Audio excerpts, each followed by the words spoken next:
Sanjeev sir, आप लोगों को आज नॉन स्टोइकोमेट्रिक दोष के बारे में समझाने जा रहा हूँ। आपको मैं बता दिया था कि नॉन स्टोइकोमेट्रिक दोष भी मुख्य रूप से दो प्रकार का होता है। एक ऋणायनिक दोष होता है तो दूसरा धनायनिक दोष होता है। अर्थात इंग्लिश में मेटल एक्सेस डिफेक्ट और मेटल डिफिशियंसी डिफेक्ट कहा जाता है। इस मेटल एक्सिस और मेटल डिफिशियंसी दोष के स्ट्रक्चर 3D में कुछ इस प्रकार करके मैं समझा रहा हूँ, जो अभी इसमें दिखा रहे हैं।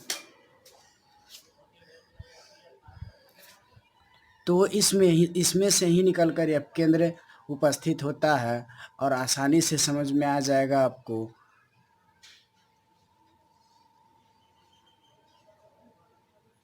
जिसे anionic vacancy excess of extra cation at the interstitial site कहलाता है। तो इसमें से प्लस माइनस क्रिस्टल संरचना के रूप में हम सजाने जा रहे हैं, जो इस प्रकार है M+X- M+X-। यहाँ से X- को विस्थापित किया और इलेक्ट्रॉन को लाके लगाएंगे तो ये इलेक्ट्रॉन यहाँ पर F केंद्र के रूप में कहलाता है। और ये F केंद्र का मतलब होता है फॉर्मेन या रंग या कलर कहलाता है, जो आपको बगल में साइड में भी आसानी से क्लियर लिखा हुआ दिखाई दे रहा होगा। इसे F केंद्र कहा जाता है। और ये F केंद्र के कारण क्रिस्टलों में इसकी कलर या रंग को दर्शाता है, जो एल्कली हैलाइड के रूप में भी जाना जाता है। अर्थात metal excess defect due to the present of extra cation at interstitial sides, यानी कि इसके जो छिद्र होता है धनायन या ऋणायन के रूप में उपस्थित होता है। और यहाँ पर दूसरा दोष में बाहर से धनायन आके उपस्थित हो जाता है। और ये दोष इलेक्ट्रॉन धन और ऋण अर्थात एज लाइक अगर देखा जाए तो ये फ्रैंकल दोष के रूप में जाना जाता है। This effect is a Frenkel effect. और ये क्रिस्टलों को अंततः बिगाड़ देता है। फॉर एक एग्जांपल लेते हैं, यहाँ पर कुछ रिएक्शन करवा रहे हैं। ये रिएक्शन कुछ इस ढंग से हो रहा है, अर्थात जेड ऑक्साइड को हीटिंग कर रहे हैं तो Zn+2 और हाफ O2 और 2 इलेक्ट्रॉन निकल रहा है, जो आपको क्लियरली दिख रहा होगा कि हीट करने के बाद कुछ इस प्रकार का बना होगा।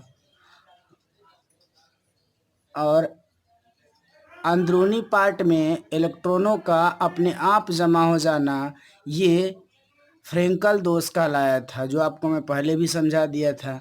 और उसमें दोनों प्रकार के चार्ज उपस्थित थे, प्लस और माइनस। तो ये इलेक्ट्रॉन आसानी से अपने आप उपस्थित हो जाते हैं बाहर से।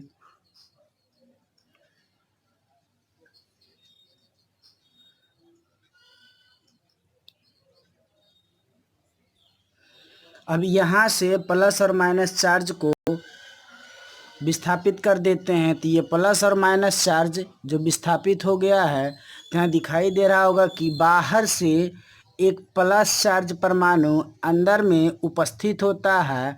और जहाँ से प्लस चार्ज उपस्थित परमाणु बाहर गया है, वहाँ पर भी बाहर से एक परमाणु आके विस्थापित होता है।